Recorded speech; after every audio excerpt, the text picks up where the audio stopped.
Welcome to Business Innovators Radio, featuring industry influencers and trendsetters sharing proven strategies to help you build a better life right now.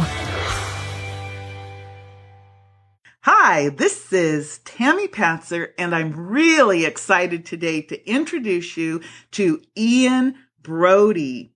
Ian has helped some of the world's leading organizations with their marketing and sales challenges for more than 20 years. More importantly, Ian has walked the talk and sold multi-million-dollar consulting engagements across multiple countries and cultures. Just to let you know, the reason why I am talking to Ian today is because he sent me an email and it caught my attention. It was called Triggers, or What's Your Trigger? And it actually triggered me to reach out to him to talk to him about a couple topics today.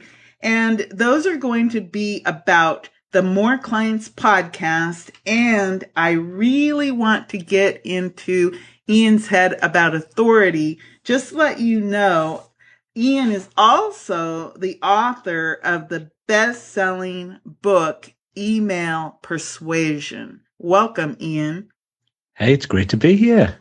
So I want to start off asking you about the More Clients podcast, and why did you start it, and who do you interview?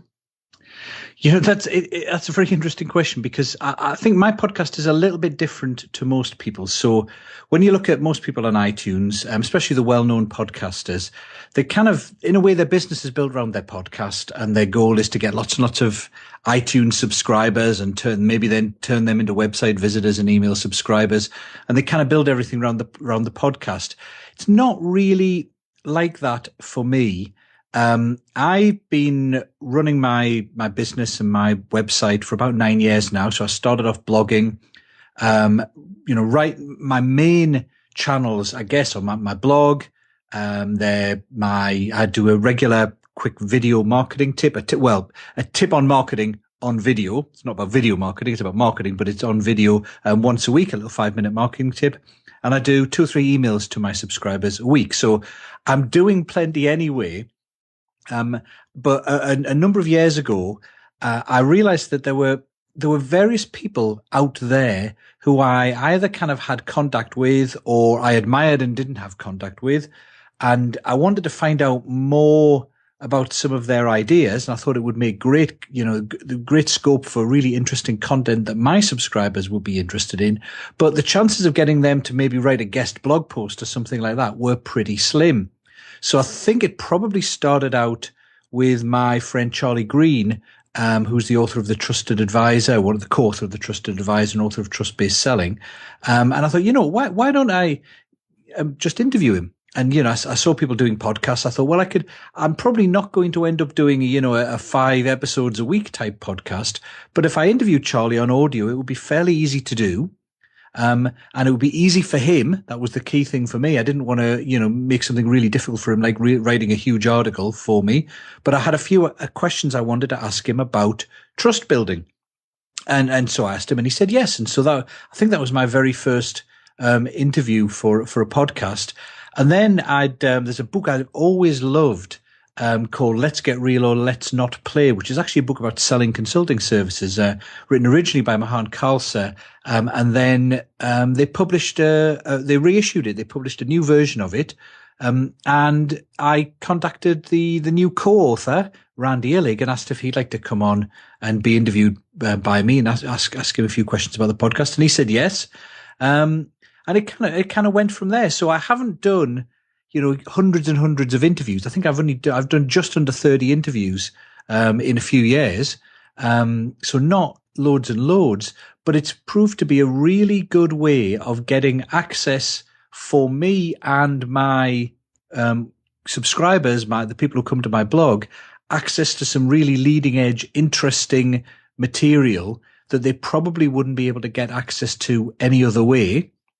But in a format that's easy for the person I'm getting that content for to do. So it's not a big imposition. I just ask them if they want to do it. They say yes. And then we spend half an hour or so, on Skype, on the phone, just recording an interview. And it's very easy for them. There's very little preparation needed. They're usually just kind of, thinking up answers on the spot. I'll send the questions in advance, but there's not a lot of prep needed. And so it's a really easy way of getting really unique, great content. It's not something where I never even check my stats, to be honest. So I'm not trying to accumulate lots of subscribers on iTunes or anything like that. It's just a way of getting great material for me and my subscribers in an easy way.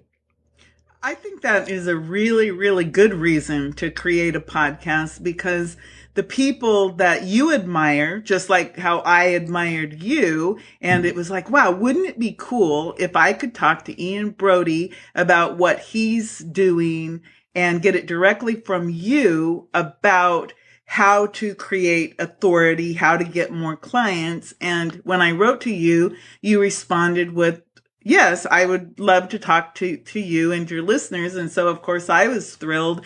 And then it was like, oh my goodness, I could ask him about so many things.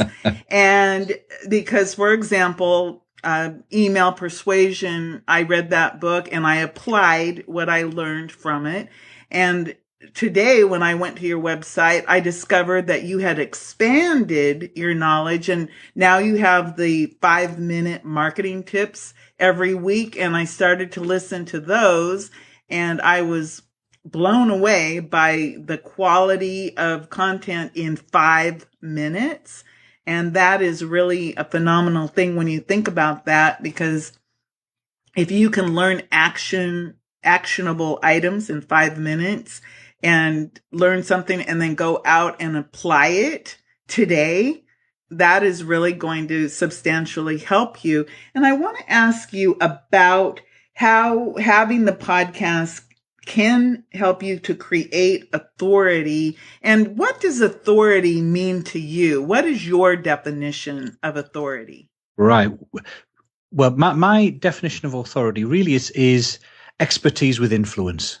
So, and I guess the word authority itself comes from different sources. So someone with authority in kind of like a political sense is usually someone with power. They can make you do things.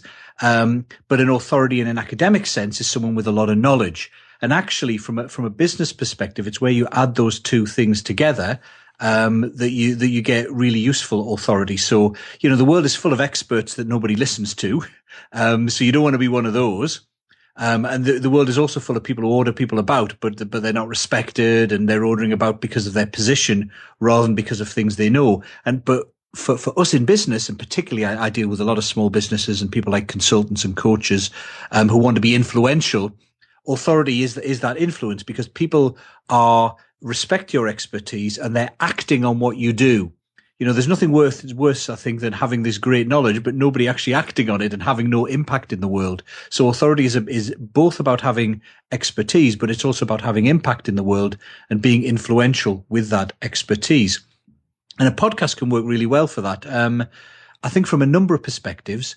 One is just the medium itself is, I think, a very personal one. So with a podcast, if you think about where most people are listening to podcasts, they are relatively distraction free in terms of they may be listening to it at their computer, but often it's on their MP3 player. These days it could come out of their car. They could be listening while they're driving, while they're out for a run at the gym, etc.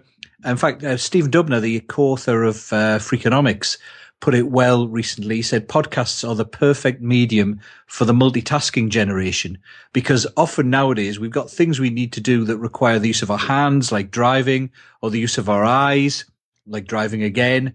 So we can't be watching videos, we can't be reading, we can't be kind of flicking through something, but we can listen to a podcast during that period of time.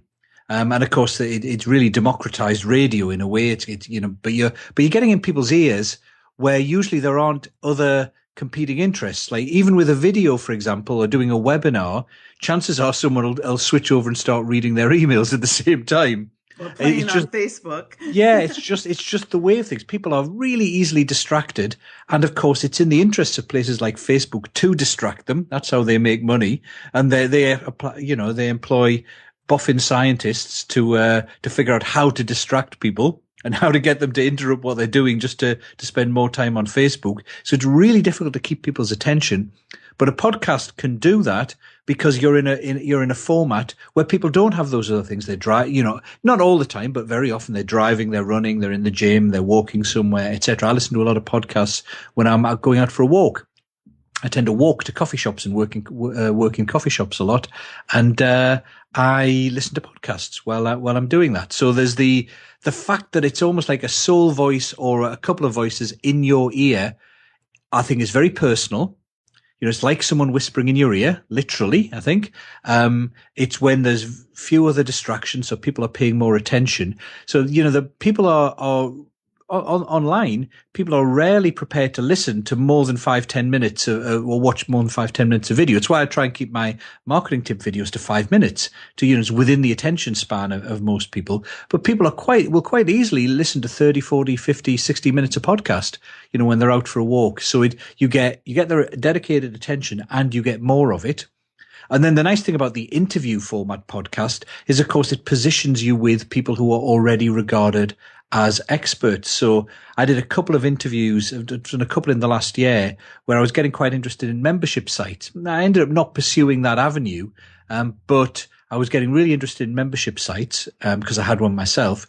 So I just reached out to John Warrilow, who wrote the book The Automatic Customer, to Robbie Kellman-Baxter, who wrote the book The Membership Economy. And both of them said, yeah, great. And that's one of the nice things about podcasts. It's relative to any other form of marketing with someone else. It's much, much easier to get them to say yes, because people realize that being interviewed for half an hour is it's not all that difficult. And on a podcast, it's not like it's live. People are on your side. If you fluff it up a little bit, you can quickly re-record. Although that rarely happens. So it's easy to get people onto the show. You're then positioning yourself as talking to experts. So you become seen as an associate of experts. And of course, those connections are really valuable as well anyway, outside of what might be broadcast. I've had guests on my podcast who've later, recommended me to other people because I've managed to ask them some relatively smart questions. And it's worked really well. So I think going back to authority, if authority is expertise with influence, then firstly, you are building your expertise by interviewing other experts. Of course, you have expertise in the first place. So by asking smart questions on the podcast, you're demonstrating your expertise. That isn't just you showing off. It's you gaining insights from other experts using your expertise. So you come across as an expert. And the influential bit is the fact that you are really getting people's attention. You have people's attention for a long period of time. So you're able to have more influence on their thinking, give them lots of great ideas and things to do. And that will hopefully affect their action in a positive sense. Everything you've said makes 100% perfect sense. And you are one of the top 50 global thought leaders in marketing and sales, according to Top Sales World magazine. So I absolutely can agree with what you're saying. So here's a question. If I were starting out on the authority path and I meet your criteria of what an authority is, I have knowledge and I have, some influence, but I'd like to grow that influence. I'm a complete newbie and I want to get new clients or just one, my first client. What would you suggest that you do to gain authority? And a podcast may or may not be in that scenario in the very beginning, but what would you do to grow your authority so that you could position yourself as that leader in whatever niche you're trying to have that projection of influence and impact in? Okay, I would say there are a couple of kind of planks to this, a couple of layers. The first is, I think, and this is something that has been occupying my mind quite a lot recently. And recently I asked myself the question, who are the people who have made the most impact and who you remember the most in almost any field? So if you pick a field outside your own, so, mine's marketing, but if I think of other fields of study, I guess it is, maybe like physics or biology or psychology or somewhere like that. And I think of the big names there. In physics, I'm going to think of Einstein, Newton, I guess looking further back, Galileo. You've got more recently, Max Planck. You've got Faraday. All these, big legendary names. And then you think, well, why do they stand out as being the leaders in that particular field? And one thing that I think ties them all together is they are all known for at least one concept or idea or framework or theory. So we don't just remember Einstein because he was a genius at physics. We remember him because he came up with the theory of relativity, both the general and the specific theories, special theories of relativity, and a bunch of other stuff. He was a professor at various universities. Newton, for example, if I remember right, was the founding professor of mathematics at Cambridge. And had all these positions and head of the Royal Society, all that kind of stuff. But why do we remember him? We remember him because of gravity and his laws of motion. And so I think if you are, and the reason I think that is true is because an idea or a concept or a framework or a model is almost an encoding of your knowledge in a way that makes it easy to transfer to other people. So all of these folks now are dead. So if their expertise was locked in their head and they were just an expert who had loads of knowledge, but with no kind of theory or model, we wouldn't remember them because their expertise would have died with them. So if you are an expert and you want people to recognize you as an expert, I think you need to be able to translate that expertise into a theory, a model, a framework, something that can be shared that goes beyond you. That it stands outside of you. So you're an expert, not just because you've got a collection of expertise and knowledge, and that people have to, if people want to know the answer to something, they have to come to you and ask you because you're the expert with the knowledge. You want your expertise to also be expressed in a framework or a model or a theory that they can use without you being there. And I think this is also tremendously important these days if you want people to pay you.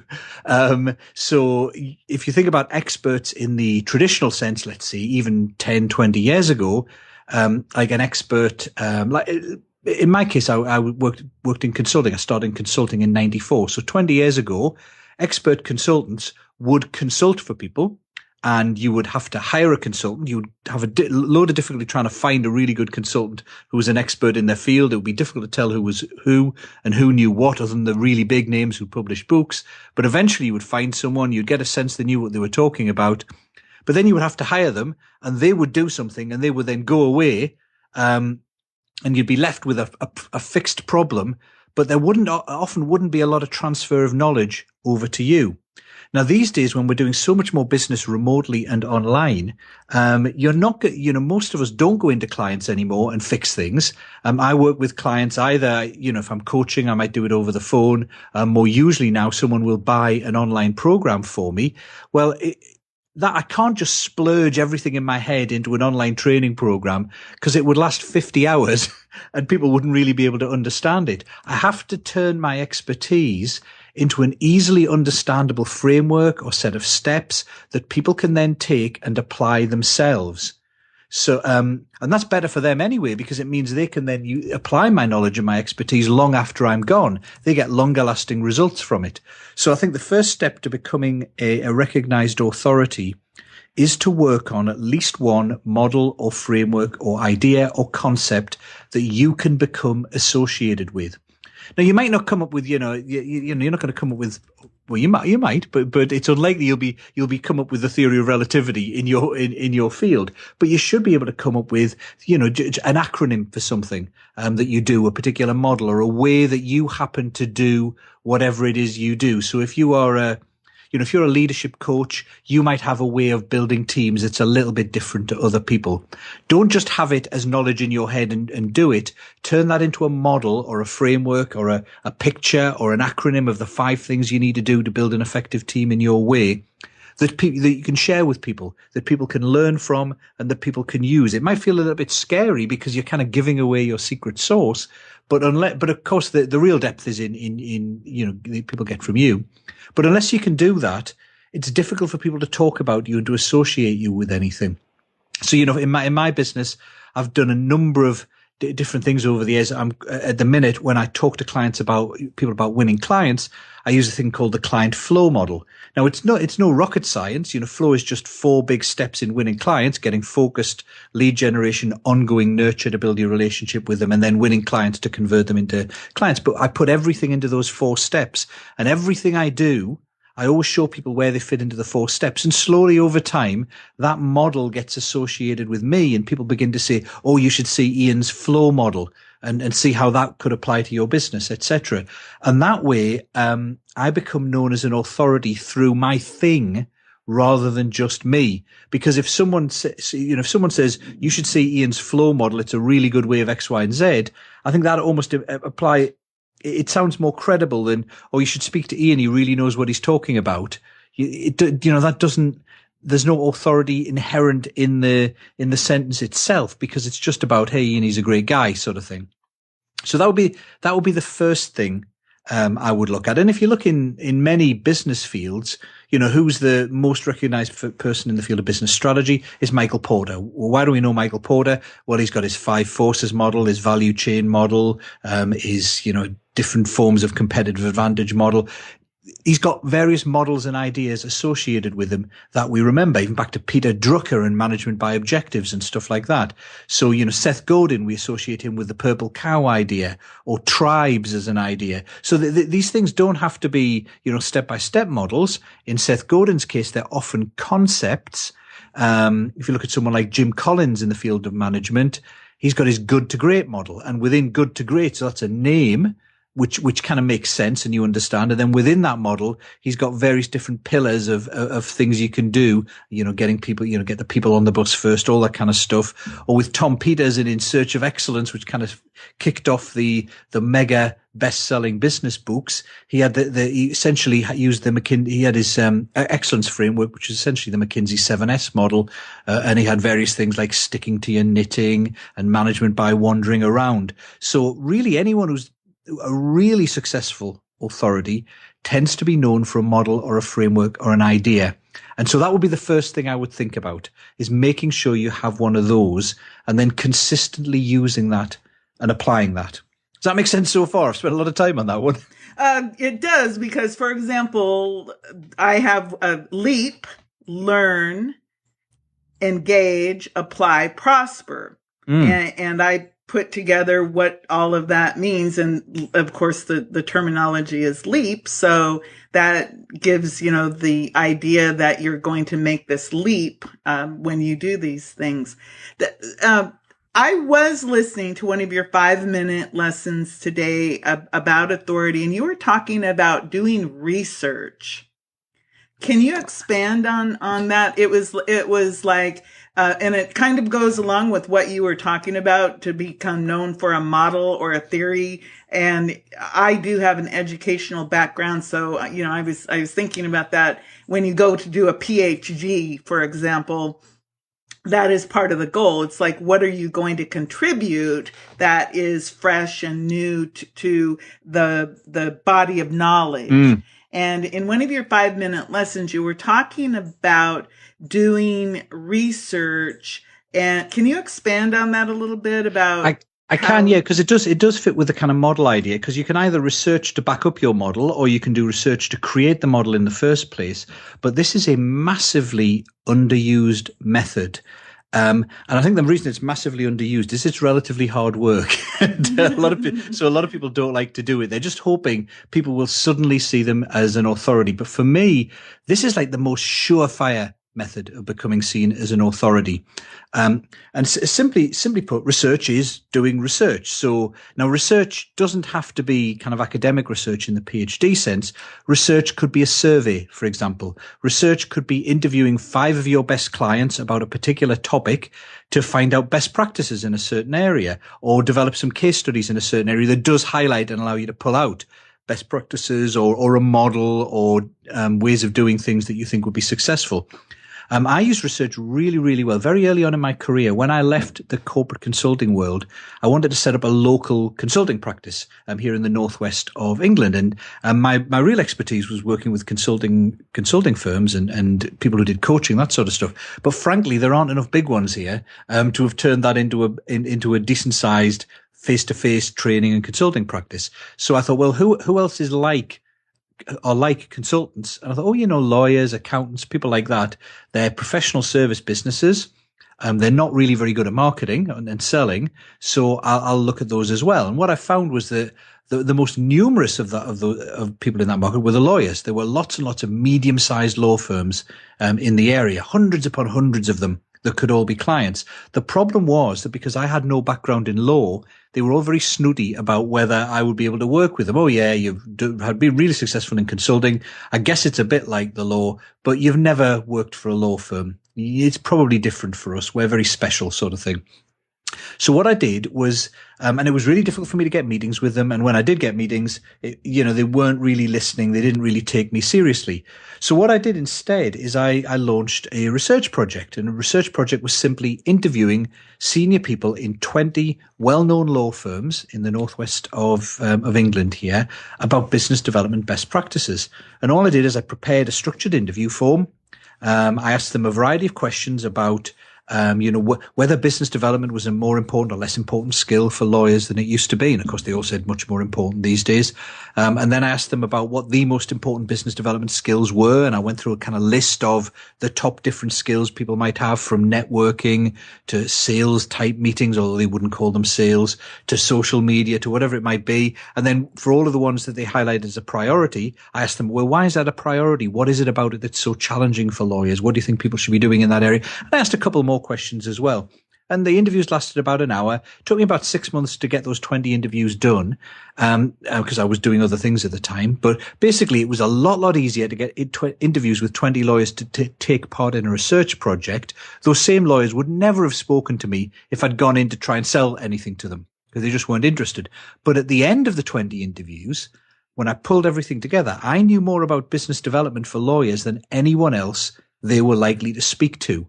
So when I wanted to run a seminar, so I did seminars for groups of lawyers. I did it for kind of societies of professional service folks. I did it for individual firms and went back and presented the results.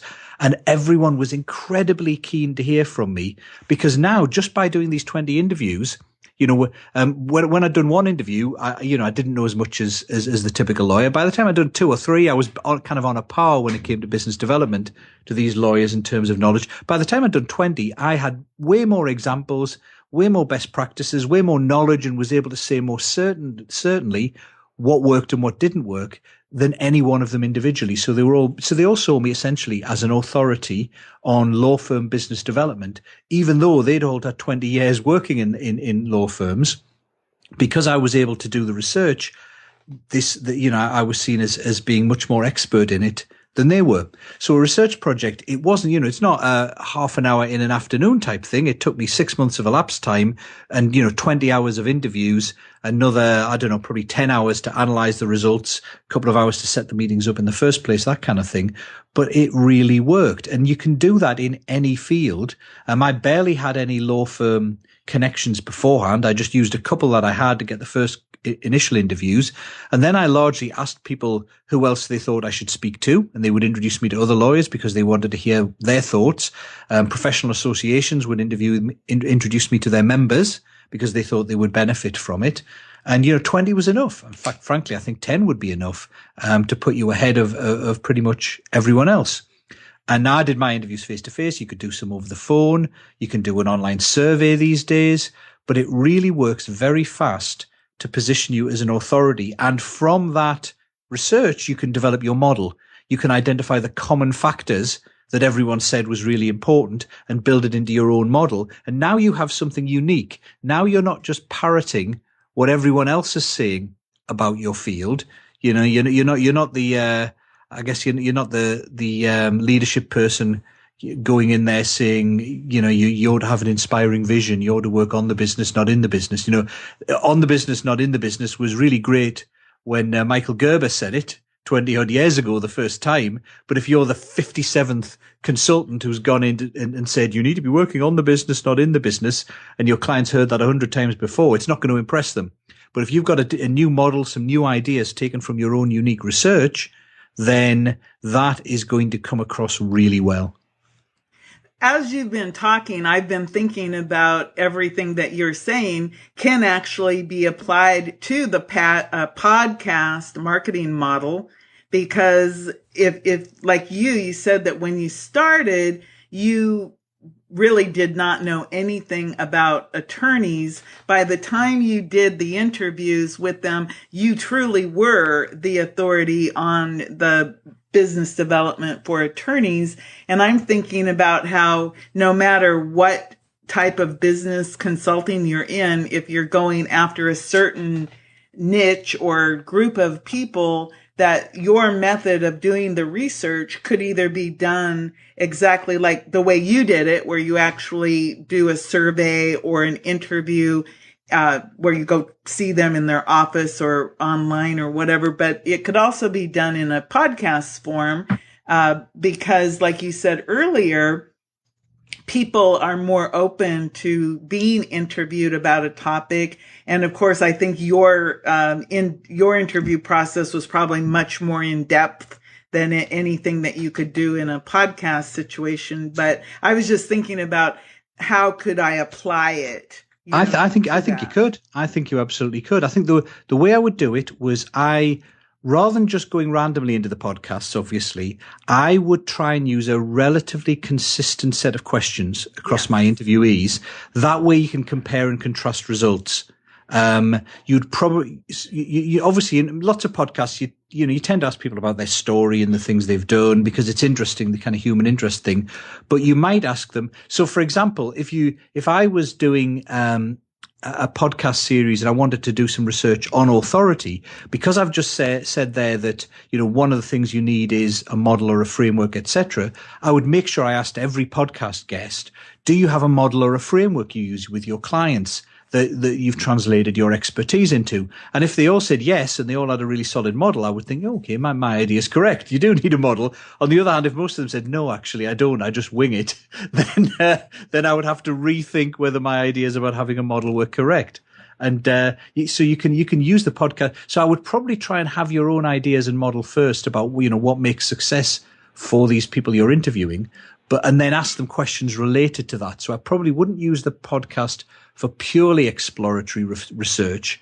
I would use it where you have an idea in mind of what you think are the drivers of success in that particular field, and use the podcast to ask people questions about that. So, if you end up with thinking, there are 5 things that make a successful team leader, one is, they've got great emotional intelligence. Second one is they spend a lot of time working with the team. Thirdly, they go, whatever. Then you just ask the people on the podcast about those different elements and to tell you what they do in those areas. And then your story will emerge. Your actual findings. You turn that into a book at the end, quite probably, if you've interviewed enough people. The book could be team leadership in the real world, 27 successful team leaders reveal their secrets or something like that. And then, and so you've got a podcast, you've got a book, and you've got the model that you can then use and share with clients, that becomes associated with you. Wow.